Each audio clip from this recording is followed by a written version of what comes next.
Hello, everyone, and welcome back to another Finding Hope Through Faith. I am Daniel. Yesterday, got a new Bible as a gift, which was fantastic. And so I'm keep reading through that same Bible. I feel like this is going to be a more complete tale of information than the ones that are held on by Western sources.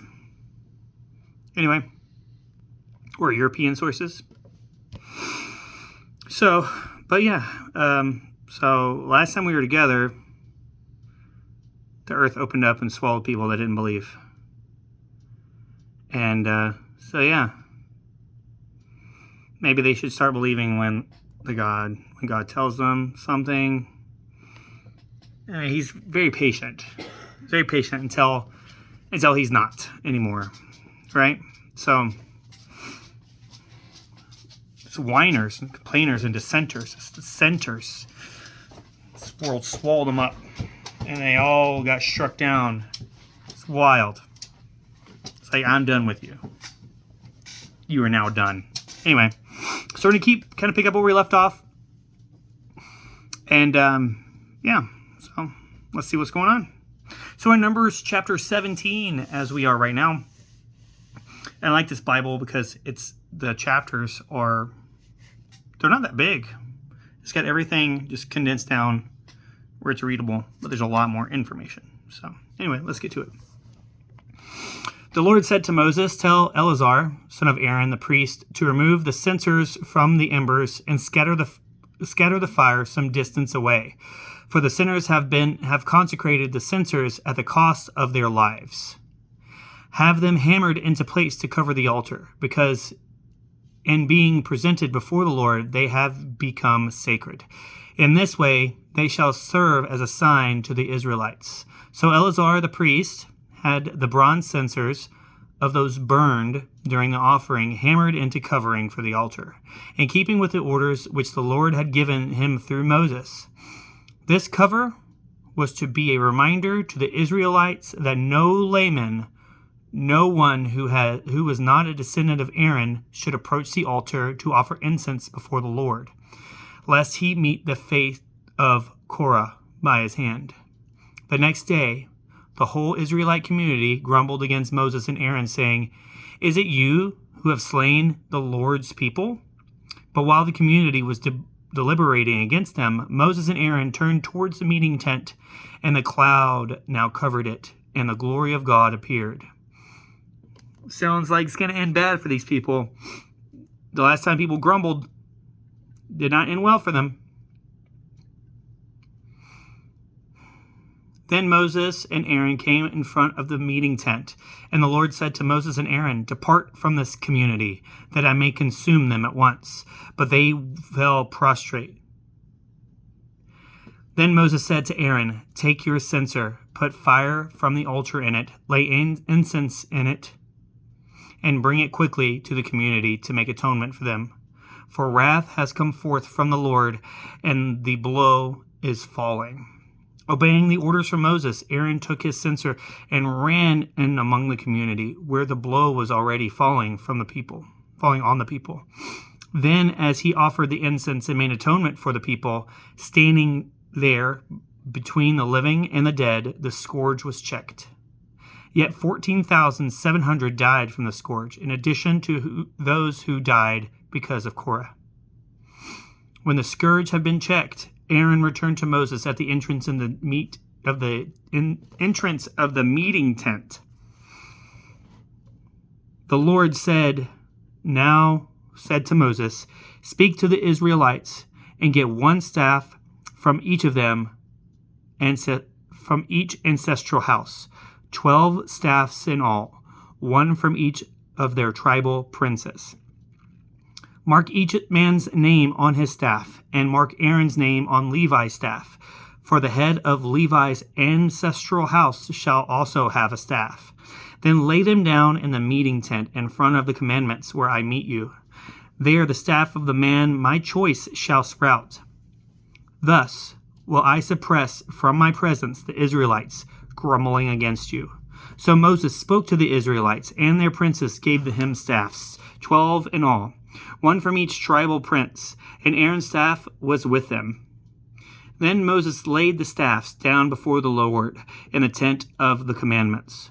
The next day, when Moses entered the tent, Aaron's staff presented the house of Levi had sprouted and put forth not only shoots, but blossoms as well, and even bore ripe almonds. Moses thereupon brought out all of the staffs from the Lord's presence to the Israelites. After each prince identified his own staff and took it, the Lord said to Moses, "Put back Aaron's staff in front of the commandments, to be kept there as a warning to the rebellious, so that their grumbling may cease before me. If it does not, they will die." And Moses did as the Lord had commanded him. Then the Israelites cried out to Moses, "We are perishing, we are lost, we are all lost. Every time anyone approaches the dwelling of the Lord, he dies. Are we to perish to the last man?" If you just listen, they just listen. They just listen, it's in there. It's in here. It's being told to them. It's not like God said, don't say anything to your people. Every time he's like, go speak to your people and tell them this. Go speak to your people and tell them that. But no, they're like, will we die? I mean, stop worrying about it. Obviously, if you do things that are wrong, if you go against God, then yes, you will die. But if you do the right thing, you have nothing to worry about. Like I get why they're worried, but you have nothing to worry about. It's literally just don't do the wrong thing. So we're going to go on to Numbers chapter 18. The Lord said to Aaron, "You and your sons, as well as the other members of your ancestral house, shall be responsible for the sanctuary. But the responsibility of the priesthood shall rest on you and your sons alone, bringing with you also your other kinsmen of the tribe of Levi, your ancestral tribe, as your associates and assistants." "While you and your sons are in front of the tent of the commandments, they shall look after your persons and the whole tent. However, they shall not come near the sacred vessels or the altar, lest both they and you die. As your associates, they shall have charge of all the work connected with the meeting tent, but no layman shall come near you. You shall have..." I like this one because the pages aren't so sticky. It's good. "You shall have the charge of the sanctuary and of the altar, that wrath may not fall again upon the Israelites. Remember, it is I who have taken your kinsmen, the Levites, from the body of the Israelites. They are a gift to you, dedicated to the Lord for the service of the meeting tent. But only you and your sons are to have charge of performing the priestly functions in whatever concerns the altar and the room within the veil. I give you the priesthood as a gift. Any layman who draws near shall be put to death." The Lord said to Aaron, "I myself have given you charge of the contributions made to me in the various sacred offerings of the Israelites. By perpetual ordinance, I have assigned them to you and your sons as your priestly share. You shall have the right to share it with the oblations that are the most sacred, in whatever they offer me as cereal offering or as sin offering or as guilt offering. These shares shall accrue to you and your sons. In eating them, you shall treat them as most sacred. Every male among you may partake of them. As sacred, they belong to you. You shall also have what is removed from the gift in every wave offering of the Israelites. By perpetual ordinance, I have assigned it to you and your sons and daughters. And all of your family you are clean, and all of your family who are clean may partake of it. I have also assigned to you the best of the new oil and the new wine and grain that they give to the Lord as their first fruits, and likewise of whatever grows on their land. The first products that they bring into the Lord shall be yours. All of your family who are clean may partake in them. Whatever is doomed in Israel shall be yours. Every living thing that opens the womb, whether of man or beast, such as are to be offered to the Lord, shall be yours. But you must let the firstborn of man as well as of unclean animals be redeemed. The ransom for a boy, is to be paid when he is a month old. It is fixed at 5 silver shekels, according to the sanctuary standard, 20 gerahs to the shekel. But the firstborn of cattle, sheep, or goats shall not be redeemed. They are sacred. Their blood you must splash on the altar, and their fat you must burn as a sweet-smelling oblation to the Lord. Their meat, however, belong to you. The meat, however, shall be yours. That's what it is. Just as the breast and the right leg of the wave offering belong to you. By perpetual ordinance I have assigned to you and your sons and daughters all of the contributions from the sacred gifts which the Israelites make to the Lord. This is an inviolable covenant to last forever before the Lord, for you and for your descendants. That's interesting. So I wonder who these people are. Like, truly, who are the descendants of this? Because they didn't. It's not like the whole house died out throughout the time. I feel like these people, there's some descendants of this that are the rightful heirs to all this, or the rightful. And it just can't be Israel, because Israel is never it was a person, not a place. So I don't know, man. It's interesting to see this information. It's whoever is the rightful heir to this, they have all this stuff forever.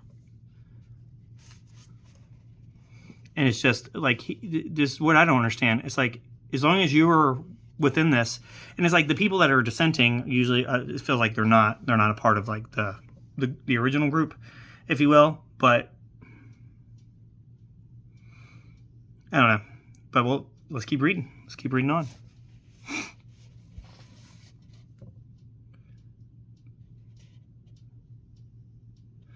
Then the Lord said to Aaron, "You shall not have any heritage in the land of the Israelites, nor hold any portion among them. I will be your portion and your heritage among them. To the Levites, however, I hereby assign all tithes in Israel as their heritage to recompense for the service they perform in the meeting tent. The Israelites may no longer approach the meeting tent, else they will incur guilt deserving death. Only the Levites are to perform the service of the meeting tent, and they alone shall be held responsible. This is a perpetual ordinance for all of your generations. The Levites, therefore, shall not have any heritage among the Israelites, for I have assigned to them as their heritage the tithes which the Israelites give as a contribution to the Lord. This is why I have ordered that they are not to have any heritage among the Israelites." The Lord said to Moses, "Give the Levites these instructions when you receive from the Israelites the tithes I have assigned you from them. You receive, from them as your heritage. You are to make a contribution from them to the Lord, a tithe of the tithes. And your contribution will be credited to you as if it were grain from the threshing floor or new wine from the press." Thus the Israelites handed over to Aaron the priest the part to be contributed to the Lord. From all their gifts that you receive and from the best parts you are to consecrate to the Lord your own full contribution. Tell them also, once you have made your contribution from the best part, the threshing floor or the winepress, your families as well as you may eat them anywhere, since they are your recompense for service at the meeting tent.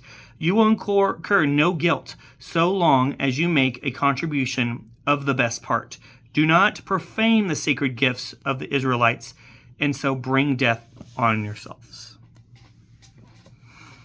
Well, I feel like those instructions are very specific. Very, very specific. So I wondered why the Israelites can't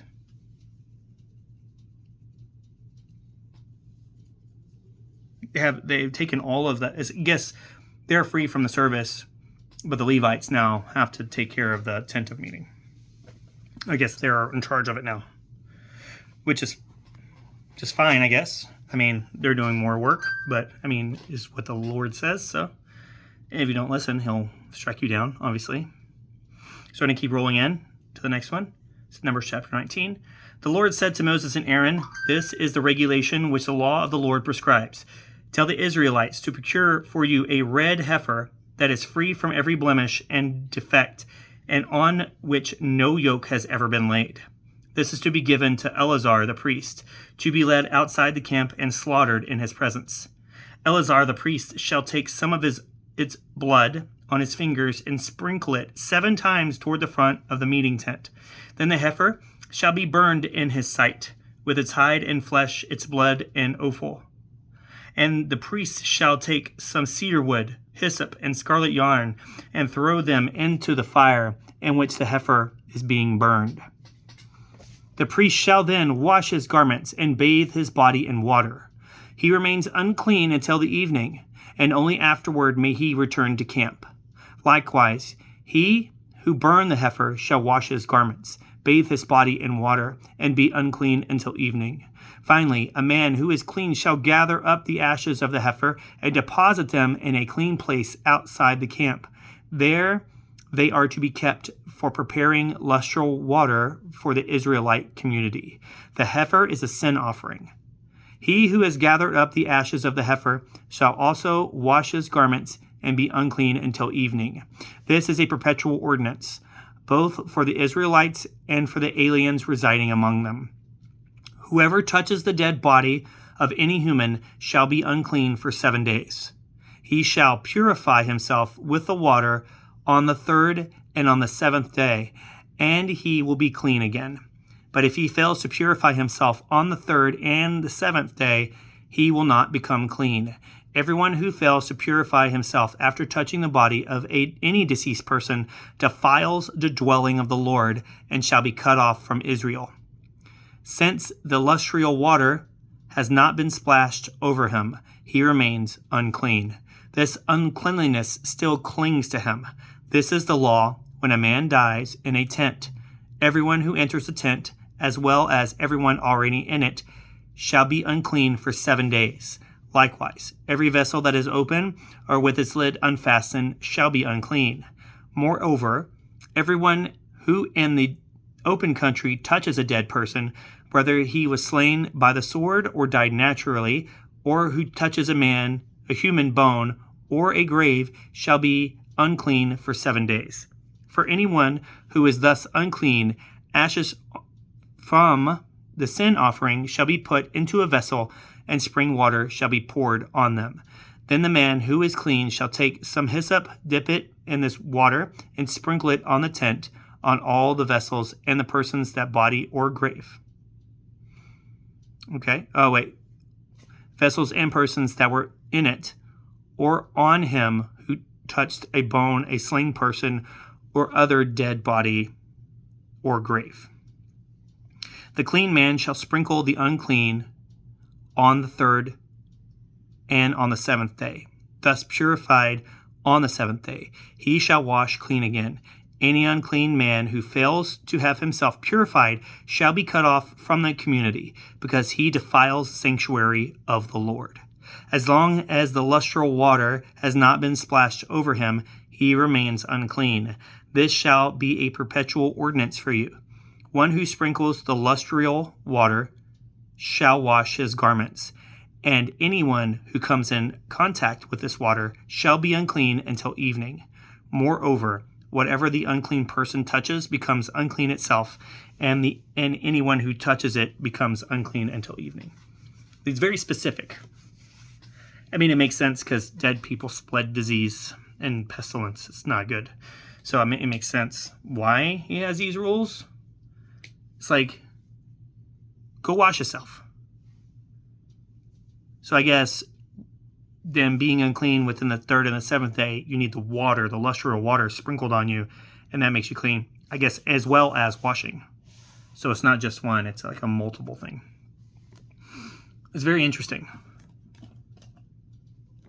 He's done, it's like, it seems like God's done playing around. He's giving us warnings and giving them warnings, giving them warnings, giving them warnings. Now things got to change.